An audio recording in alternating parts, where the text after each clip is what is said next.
Hey, hello there, back again, Angry Welshman. Now, Taboo Conspiracy, if you want to, pop into my video and leave a snarky comment about how I'm a liar and I'm being deceptive and I'm just an idiot, I'm just a globetard, blah, blah, blah, feel free. Do whatever you want. Alright? But this video is basically going to show just how deceptive on wordplay you are and basically being funny with what other people have said and also lying yourself. And also, this video just shows if you are as smart as you think you are, and you actually did some actual credible research, instead of just bullshit, then people will probably take you a bit more seriously. And yeah, you've got more subscribers than me, blah, blah, blah, I've had that all before. Right? But this is just going to be flat earthers being flat earthers, right? So, I don't prepare for these videos. I got my tabs open that basically counter evidence this and counter evidence that. But I don't write scripts. I like, the anger to flow, so to speak, and the sarcasm to go when I need it and when I need it to. So if my video's rubbish, then, oh well. Right, so we're going to keep on going now and just, I'll hopefully let this video flow as nicely as it can. It is just awful, but I really don't want to waste my entire day listening to propaganda tripe. The only propaganda tripe, buddy boy, comes from people like you. Remember, Fight the Flat Earth and let's say conspiracy cats are physicists or mathematicians in their own right. Right? They probably know a fair bit more about, certain aspects than you do. And the fact that you're calling it propaganda is just ridiculous. Flat Earth is nothing but full of propaganda. This clip begins with an older video of mine, and then we will get to watch his genius reply. They believe that the alleged ISS spaceship, which most certainly looks like a kid's model, bullshit, which was never assembled on Earth for testing, why would it need to be, is actually falling perpetually at 17,000 miles per hour in the vacuum of space. Yes, it is. Good observation. It's even been filmed to do so. That's stupid. Why is it stupid? What? So just because you can't wrap your head around it, and because you don't understand it, therefore it's stupid. Is that the logic that flat earthers like to use nowadays? Jesus tap dancing Christ. Why I have a vision of Jesus tap dancing now. That's kind of funny. would they assemble and test something on Earth that is designed to spend its entire life cycle in space? What a genius. Yeah. See now, here's where you are basically being very deceptive on what he's saying. Right? So I'm going to let him talk for a bit longer. Can you believe that someone could actually say something as dumb as that with a straight face? You're not getting what he's saying, though. You're being deceptive. Hey, all of you engineers, you can all go home now. Don't worry about any safety tests on that fully assembled Boeing 787. Oh, so you assume that they didn't do any safety tests on the ISS? Oh, okay. It's going to spend most of its time in the air, and so there's nothing you can test. Even if it's in the air and even if it's on the ground, planes can still fly at close to ground level. I'm not sure if you'd noticed that, but hey. I mean, why would you assemble and test airplanes on Earth when they are designed to spend almost their There's still atmosphere at ground level, you moron, which is something that the plane has to fly through.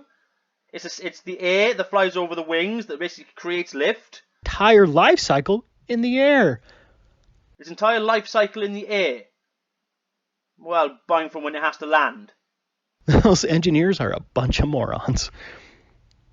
But FTFE did reveal the ridiculous position of the moon landing swallowers and space zealots everywhere. No, right. An aircraft's wings, which is what was being tested there through fatigue, right, having weight and thing pulled on it, no part of the ISS goes through any load-bearing situation like that. There's nothing on there, on the ISS, that's load-bearing that creates lift. The only things they need to test on the International Space Station would be the cells, the components, the modules that essentially need to be tested in a vacuum chamber to see if they can survive the vacuum of space and to survive the pressure. Which they do that in, I don't know, their vacuum chambers. And again with this, why does anything need to be filmed? Why does everything need to be shown? What, is that going to change your mind? Will that honestly change your mind if they stress tested these things right in front of you? I'm not really quite sure that it will, would it?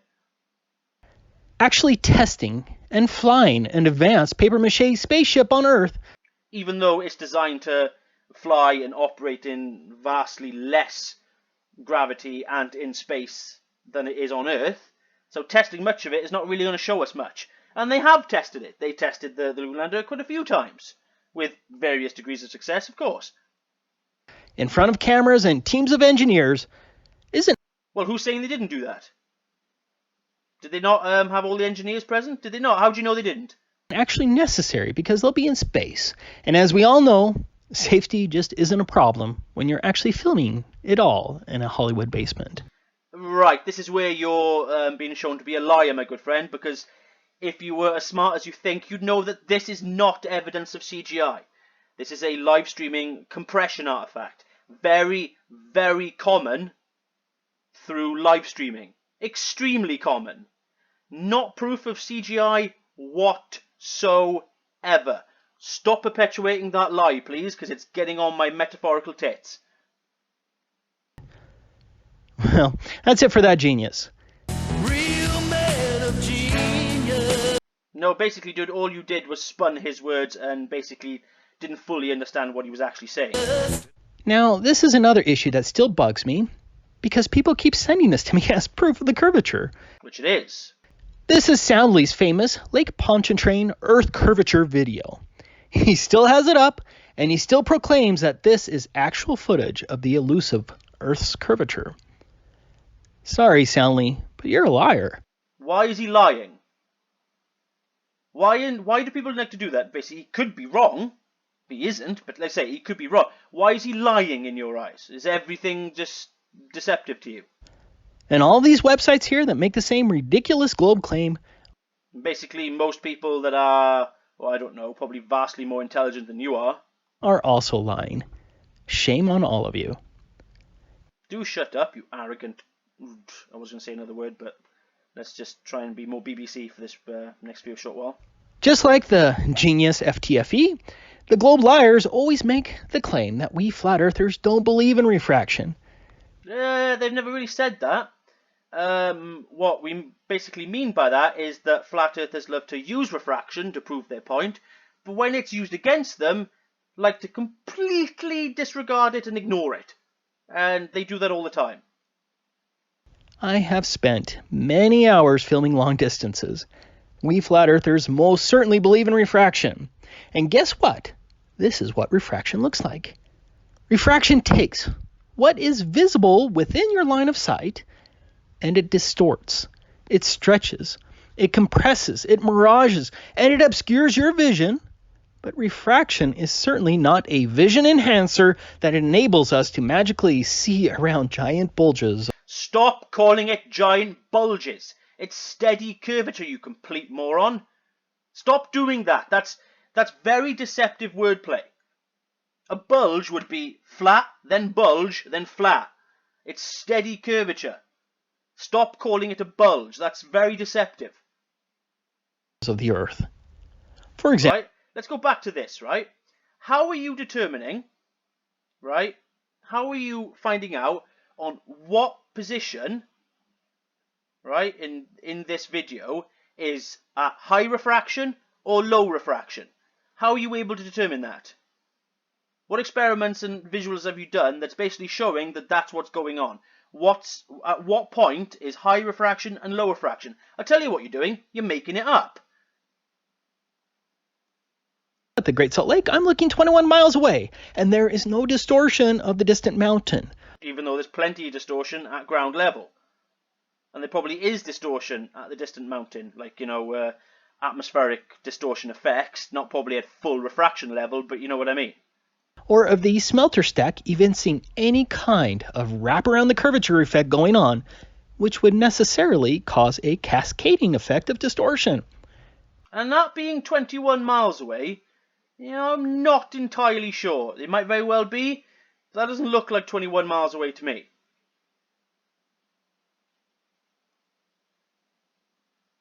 I absolutely have a direct line of sight to the other beach. Here's the laser 21 miles away. And I'll need to actually look at where he is, what's the elevation of his, because he points it out in a minute. And its reflection on the water. According to the globe map. Now, if you actually measured that little ball of blue light there and compared it to something let's say, in the background, you'll probably find that that ball of light is probably about 40, 50 feet wide. You know what I mean? There's, you know, there's basically the expenditure of the laser beam. The laser beam gets wider as it goes out. Then it'll, you know, bounce off the light, refract, you know, go back, bounce again, and travel across. But if that truly is a reflection, why aren't we seeing a reflection of the laser across the entire length of the water until it gets to your camera? So basically, what you're probably seeing here is not the actual light source itself. Could be the refracted light as it's basically moved higher. I would need to be 223 feet high to see a laser 5 feet off of the water and 21 miles away. Instead, I was filming at only 5 feet. Did the laser and its reflection on the water hop the curvature and did so without distorting everything else behind it? I'm sorry if I don't believe in your refraction fairies. We repeated the same laser test at 19 miles at Bear Lake. Again, the reflection is visible on the water with Where's the entire length of the laser? No visible distortion created by this supposed magical wraparound the curvature event created by the refraction fairies. Giant bulges of earth and Stop calling it giant bulges. water don't just disappear without a trace. Light does bend around things. You do know that how light works, right? It's silly. Right, but back to Bear Lake. And I would like to point this out, right? Bear Lake has a surface elevation of nearly 6,000 feet. So you can't use the same calculations there, buddy, if you are basically at sea level. You can't do it. Your entire calculations would be completely wrong. They'd be like 6,000 feet off. Understand? This is very important. Very, very important. But let's get back to the Pontchartrain curvature. You can see why they won't let go of this lie, because it's pretty convincing for the ignorant and the unobservant. Ho! Ho! That's rich. You know, the target audience of the Globe cult channels. Oh, do shut up, you ignorant cretin. But here's an older video from Phuket Word, but it's absolutely perfect, as he fully demonstrates to any honest, objective, thinking person that Soundly's imaginary Pontchartrain curvature is nothing but a mirage. Yes, but what you're doing here, again, is very deceptive, right? What you're looking at here, right, let me find that picture. There we go. What we're looking at here is a heat mirage. Now, for a heat mirage to take place, there has to be curvature.